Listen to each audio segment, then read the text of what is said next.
Hello programmers, welcome to the rising programmers. আমি শাহাদাত হোসেন আছি আপনাদের সাথে, এবং সেই সাথে ওয়েলকাম করছি বাংলায় পাইথন টিউটোরিয়ালের 20 নম্বর পর্বে। গত পর্বে আমরা পাইথনের ম্যাথ মডিউল নিয়ে আলোচনা করেছিলাম। কিভাবে ম্যাথ মডিউলের সাহায্যে আমরা সহজেই ম্যাথমেটিক্যাল বিভিন্ন অপারেশন চালাতে পারি এগুলা দেখেছিলাম। সুতরাং যারা আগের পর্বটি দেখেননি অনুগ্রহ করে দেখে নেবেন। আমরা এই পর্ব থেকে পাইথনের বাকি ডাটা টাইপগুলো নিয়ে বিস্তারিত জানার চেষ্টা করব। মনে আছে এর আগে আমরা নিউমেরিক, বুলিয়ান, বাইনারি এবং নান ডাটা টাইপ নিয়ে জেনেছিলাম। তো আমরা এই পর্ব থেকে ধাপে ধাপে ডাটা টাইপ যেমন স্ট্রিং, লিস্ট, টাপলস, ডিকশনারি, সেট এবং অ্যারে নিয়ে ভালোভাবে জানার এবং বোঝার চেষ্টা করব। তারপর আবার প্রতিটা ডাটা টাইপের জন্য পর্ব হইতে পারে 2 থেকে 4টা, মানে স্ট্রিং এর জন্য পর্ব হইতে পারে 2 থেকে 4টা, বা লিস্টের জন্য পর্ব হইতে পারে 2 থেকে 4টা। এইভাবে করে প্রতিটা ডাটা টাইপকে আমরা 2 থেকে 4 পর্বের মাধ্যমে শেষ করব, কারণ আমরা প্রতিটা টপিকের সাথে পরিচিত হওয়ার চেষ্টা করব এবং বিস্তারিতভাবে জানার চেষ্টা করব। এছাড়াও ভিডিওগুলো যাতে বেশি লেন্দি না হয় সেই জন্য আমরা কয়েকটা পর্বে ভাগ করে নিয়েছি। যাই হোক, আমাদের আজকের টপিকটি হলো পাইথন স্ট্রিং ডাটা টাইপ। আমরা আজকে শিখব স্ট্রিং কি, কিভাবে স্ট্রিং ক্রিয়েট করতে হয়, কিভাবে একটা স্ট্রিংকে ইন্ডেক্সিং করতে হয়। তো চলুন দেরি না করে শুরু করে ফেলি আমাদের আজকের পর্বটি।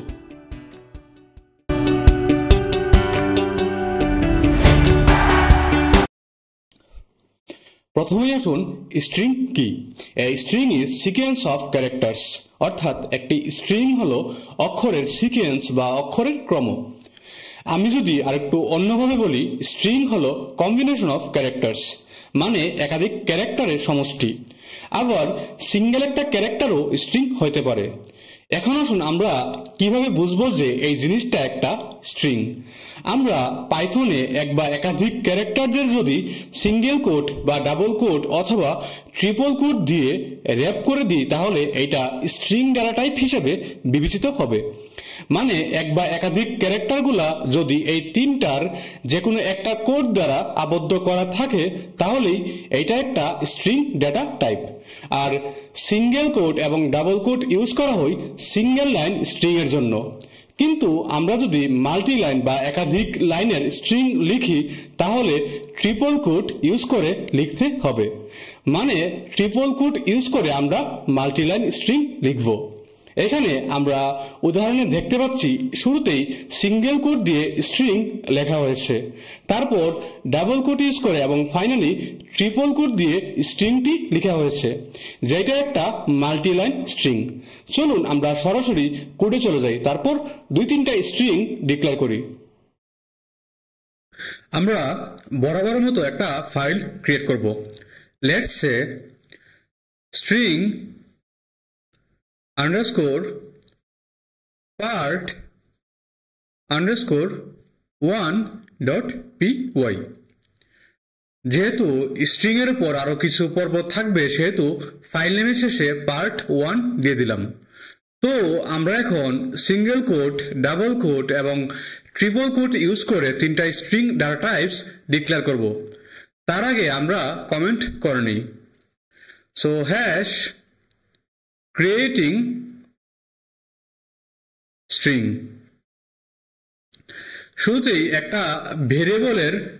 একটা ভেরিয়েবল ডিক্লেয়ার করব এবং এর মধ্যে সিঙ্গেল কোট ইউজ করে স্ট্রিংটি লিখব।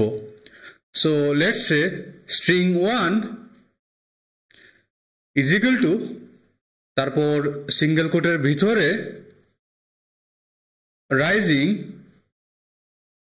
তারপর প্রোগ্রাম মার্স, তারপর ডাবল কোট দিয়ে স্ট্রিং লেখার জন্য আরেকটা ভেরিয়েবল ডিক্লেয়ার করব। So string 2 is equal to, তারপর ডাবল কোটেশনের ভিতরে শাহাদাত,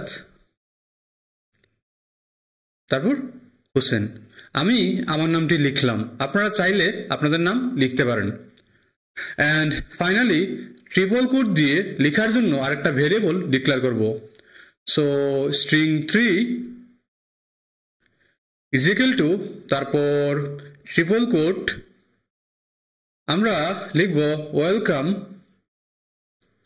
তারপর টু, তারপর দা, আমরা এখানে এন্টার প্রেস করে 2 লাইন করে ফেলি, তারপর রাইজিং, তারপর প্রোগ্রামার্স।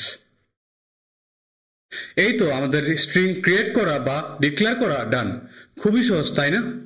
তো কিভাবে সিঙ্গেল কোট, ডাবল কোট এবং ট্রিপল কোট ইউজ করে স্ট্রিং লিখতে হয় আমরা দেখে নিলাম। আমরা কোটেশনের ভিতর যাই লিখি না কেন পাইথন সেটাকে স্ট্রিং হিসেবে গণনা করবে। এমনকি এটা যদি একটা নাম্বারও হয় তাহলেও সেটা স্ট্রিং হিসেবে বিবেচিত হবে। আমরা এইভাবে স্ট্রিং ডাটা টাইপ ডিক্লেয়ার করতে পারি। আমি প্রিন্ট করলাম না, আপনারা চাইলে প্রিন্ট করে আউটপুটটি দেখে নিতে পারেন। এখন চলুন আমরা স্ট্রিং ইন্ডেক্সিং নিয়ে জানি। শুরুতেই ডেফিনেশন আসি। String indexing is the method of extracting a character at a specific position from a string. অর্থাৎ string indexing হলো একটি স্ট্রিং থেকে নির্দিষ্ট পজিশনে থাকা ক্যারেক্টার বের করার পদ্ধতি। মানে একটা ক্যারেক্টার কোন পজিশনে আছে এটা বের করার পদ্ধতিকে ইন্ডেক্সিং বলা হয়। আর পাইথনের ইন্ডেক্সিং 0 থেকে শুরু হয়। যদি উদাহরণ হিসেবে দেখি, এখানে পাইথন স্ট্রিং এর ইন্ডেক্সিং 0 থেকে শুরু হয়ে 5 পর্যন্ত শেষ হয়েছে। অর্থাৎ পি এর পজিশন 0, তারপর টি এর পজিশন 2, তারপর বাকিগুলোর পজিশন আমরা দেখতে পাচ্ছি। আর ইন্ডেক্সিং বেসিক্যালি 2 ভাবে হয়, একটা পজিটিভ ইন্ডেক্সিং আর একটা নেগেটিভ ইন্ডেক্সিং। লেফট সাইড থেকে 0 এর মাধ্যমে যেটা শুরু হয় সেটা পজিটিভ ইন্ডেক্সিং, আর রাইট সাইড থেকে যেটা গণনা করা হয় ওইটা নেগেটিভ ইন্ডেক্সিং। এই ক্ষেত্রে -1 দিয়ে স্টার্ট হয়। আমরা যদি নেগেটিভ ইন্ডেক্সিং করি তাহলে রাইট সাইড থেকে -1 দিয়ে শুরু করা হবে, মানে n এর নেগেটিভ পজিশন -1, আবার h এর পজিশন -3 এটসেট্রা। তো চলুন আমরা কোডের মাধ্যমে স্ট্রিং ইন্ডেক্সিং নিয়ে আরো ভালোভাবে বোঝার চেষ্টা করি। আমরা আগের কোডগুলোকে কমেন্ট করে নিলাম, তারপর হ্যাশ স্ট্রিং দেন ইন্ডেক্সিং। আমরা এখন একটা ভেরিয়েবল ডিক্লেয়ার করব। So let's say string is equal to, তারপর ডাবল কোটেশনের ভিতরে আমরা লিখলাম পাইথন। চলুন আমরা এখন কোন পজিশনে কোন ক্যারেক্টারটি আছে সেটা বের করি। আমরা সরাসরি প্রিন্ট করে দেখে নিব। সো প্রিন্ট, তারপর প্যারেন্থেসিসের ভিতরে আমরা স্ট্রিং ভেরিয়েবলটাকে বসিয়ে দিলাম। তো ইন্ডেক্সিং বের করতে হলে অবশ্যই আমাদের স্কোয়ার ব্র্যাকেট ইউজ করতে হবে। স্কোয়ার ব্র্যাকেটের ভিতরে আমরা পজিশনাল ইন্ডেক্সিং নাম্বারটি বসিয়ে দিব। সো স্ট্রিং ভেরিয়েবলের পরে আমরা স্কোয়ার ব্র্যাকেট দিয়ে দিলাম, তারপর আমরা যে কোনো একটা ইন্ডেক্স নাম্বার দিয়ে দিব। আমি দিলাম 1। তো পাইথন টেক্সটটিতে 1 পজিশনে যে ক্যারেক্টারটা আছে ওইটাকে আমরা আউটপুট হিসেবে দেখতে পারবো। তারপর চলুন পজিশন 3-তে কি ক্যারেক্টার আছে ওইটা দেখে নিই। সো প্রিন্ট, তারপর প্যারেন্থেসিসের ভিতরে আমরা স্ট্রিং ভেরিয়েবলটাকে বসিয়ে দিব, তারপর স্কোয়ার ব্র্যাকেটের ভিতরে আমরা 3-কে বসিয়ে দিলাম। তারপর চলুন নেগেটিভ ইন্ডেক্সিং নিয়ে কাজ করি। সো প্রিন্ট, তারপর আমরা স্ট্রিংকে বসিয়ে দিলাম। আর আমরা জানি যে নেগেটিভ ইন্ডেক্সিং -1 দিয়ে শুরু হয়। সো আমরা লিখলাম -1। তারপর চলুন আমরা -6 পজিশনে কোন ক্যারেক্টারটি রয়েছে ওইটা বের করি। সো প্রিন্ট, তারপর প্যারেন্থেসিসের ভিতরে স্ট্রিং, তারপর স্কোয়ার ব্র্যাকেটের ভিতরে -6। এখানে -1 এবং -6 এর পজিশনে ক্যারেক্টারগুলো আউটপুট হিসেবে দিবে, যেটা রাইট সাইড থেকে কাউন্ট করবে। চলুন আমরা সেভ করে রান করে ফেলি। আমরা লিখলাম পাইথন, তারপর স্ট্রিং, দেন আন্ডারস্কোর, তারপর পার্ট আন্ডারস্কোর 1.py। আমরা এন্টার প্রেস করলাম। সো আমাদের আউটপুটটি চলে এসেছে। এখানে দেখতে পাচ্ছি শুরুতেই পজিটিভ ইন্ডেক্সিং এর পজিশন 1 এর ক্যারেক্টার হলো y, তারপর পজিশন 3 এর ক্যারেক্টার হলো h, তারপর নেগেটিভ ইন্ডেক্সিং এর পজিশন -1 এর ক্যারেক্টার হলো n এবং -6 এর ক্যারেক্টার হলো p। সুতরাং আমরা এইভাবেই বাকিগুলো ক্যারেক্টারের পজিশন বের করতে পারবো। আপনারা বাকিটা প্র্যাকটিস করে নেবেন। সো স্ট্রিং কি কিভাবে ক্রিয়েট করতে হয়, কিভাবে ইন্ডেক্সিং করতে হয় আমরা ভালোভাবে বুঝতে পেরেছি।